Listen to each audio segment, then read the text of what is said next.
Thank you, Dennis. Good morning, everyone. And thank you for the time and the opportunity to share with you a little bit of what I do. And this is the screen visible now. It is. So my name is Candido Rogriguez. I'm a financial planner, and the way we see planning is on a way that we can prepare for the future while still living for today. Tomorrow is important, but life is happening now, and we have a ton of priorities. So one of the things that we focus on is making sure that those priorities are organized and that your finances are helping you climb that ladder towards your towards your end goals. And we do that because we've all done some level of planning, whether it's having our mortgages, checking accounts, credit cards. However, we have everything in that financial box. And what we do is basically empty out the financial box and make sure that everything that's there fits perfectly, making it into a full approach centered on not only on the things you've done before, but the things that we could do to improve them. It's a plan integrated because we talk to other people and building the relationship that you have, whether it's your CPA, accountant, or lawyer, to make sure that we all on the same boat and trying to help clients and business owners move further than they've ever been. On the business planning side, the main and one of the things that we see is usually business owners are great at making what they do.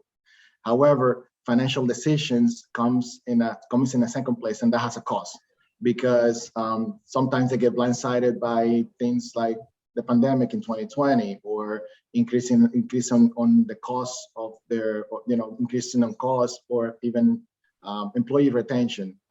And what we do is we try to put the mask on first to the business owner, because to be honest, if the business owner is not taking care of himself, and something happens, everybody else is gonna suffer.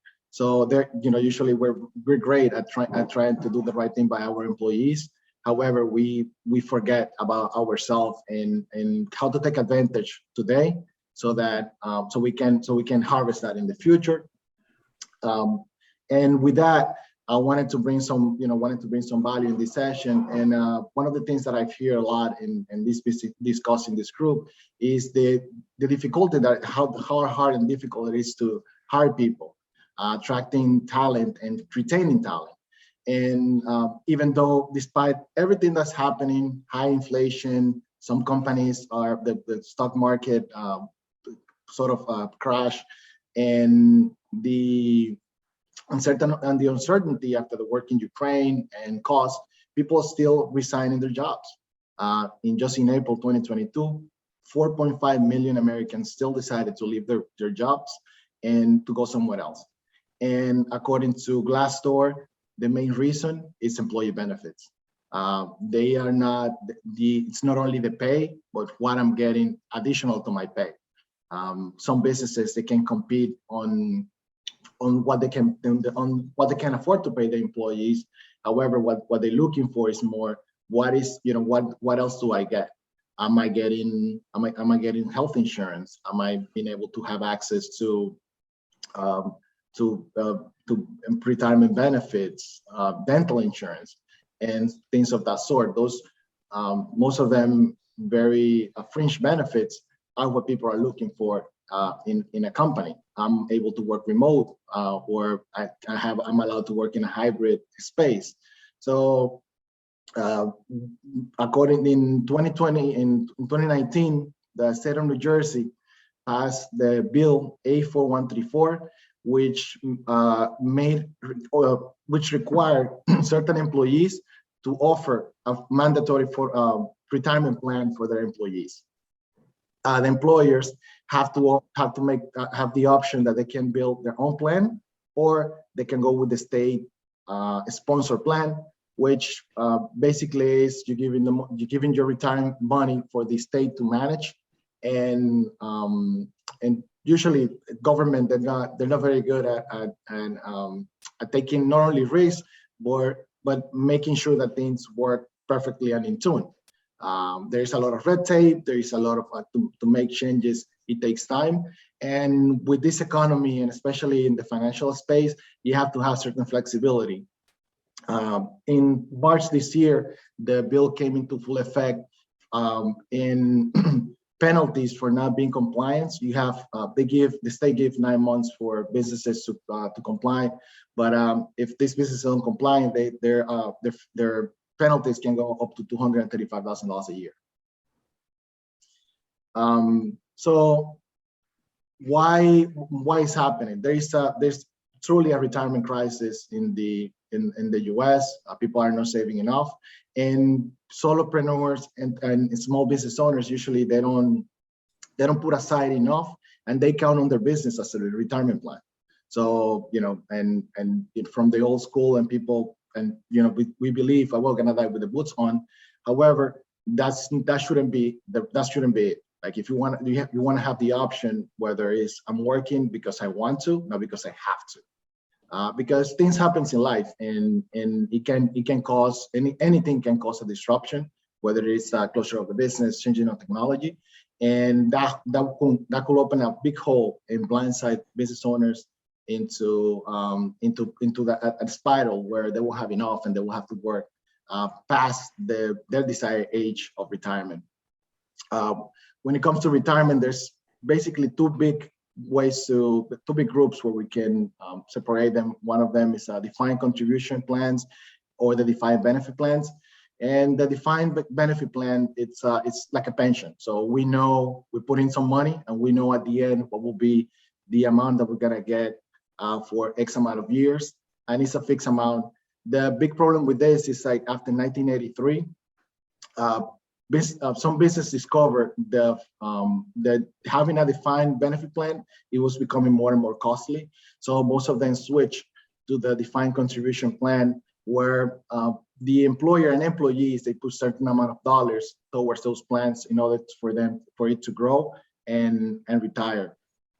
This is what is better known as the 401 section of the tax code. The 401k allows the defined contribution plans to be sponsored by the employer, and the employer can take that deduction of can take any contribution that goes to those plans as a business deduction.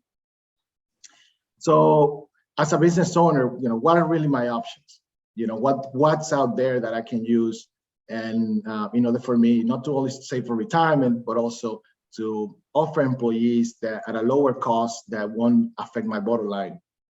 And there's, sometimes we have, and this is the mostly known, the 401k plan, and it's great because it allows you as the owner, and allows your employees to save money, set aside money pre-tax or pre-tax for retirement. However, among those, it has some disadvantages, which is the cost of setting up a 401k plan. Sometimes it's high. The administration, it's also a burden on the business owner. And another option that another difficulty is the options where the money can be invested within those plans. However, besides all that, it permits contribution up to $19,000 plus $19,000 for the employees. However, it doesn't give the business owner that much room to set more money aside than they allow by the law. So, and since this is the most famous one, people usually focus a lot and sharp focus on a 401k. But what other options are beyond the 401k? And there are many tax-deferred options that not only the business owner is taking a deduction from the taxes as a business from the contributions, but they can put more into their retirement planning and savings than without having to carry on or contribute into the employees. So you can have a 401k for your employees, and also have different options, tax-deferred and tax advantage options that we can use for the employer to grow their next egg. among those options, we mentioned the 401k plan, but there's also the 403bs, which is it's something specific for non-for-profit organizations. However, within the other plans, there's the possibility of opening cash balance plans that we can match and couple with the 401k, would allow to even save up upwards of $150,000 for business owners towards their retirement. Also, we have some defined contribution plans with stock options. If you own or you work for a stock company, we can defer income by getting paid in company stock. That's how much of the high earning and C-level employees get most of the compensation, and that's a way for them to defer that income for later time and use it during retirement or pre-retirement. There's also simple IRA plans and cafeteria plans that can be built within the organization and within the company to not only, again, allow the employee to contribute, but also the employer, as a business owner, can contribute more and save and send more aside without having to contribute to the employee or affect their bottom line.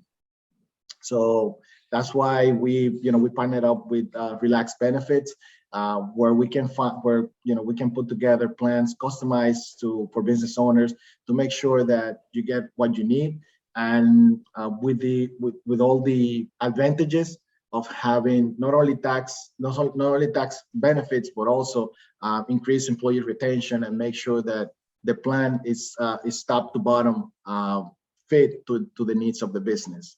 With that, I'm opening for any questions.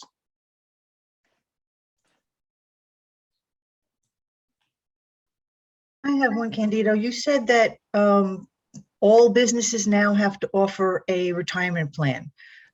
Not all businesses. Some businesses in the state of New Jersey, if you've been open for more than 2 years and you have 20+ employees, you have to offer a benefit plan you have to be able to offer a retirement plan for your employees. So if there's like 5 employees, they don't have to? No. However, and this is something, the state of New York next door is 10, New York City is 5. So it's probably, I won't say it's a matter of time, but depending on how the plan that's been rolled over, and in the law, there's room to make that change. Thank you. Just curious. Mm-hmm.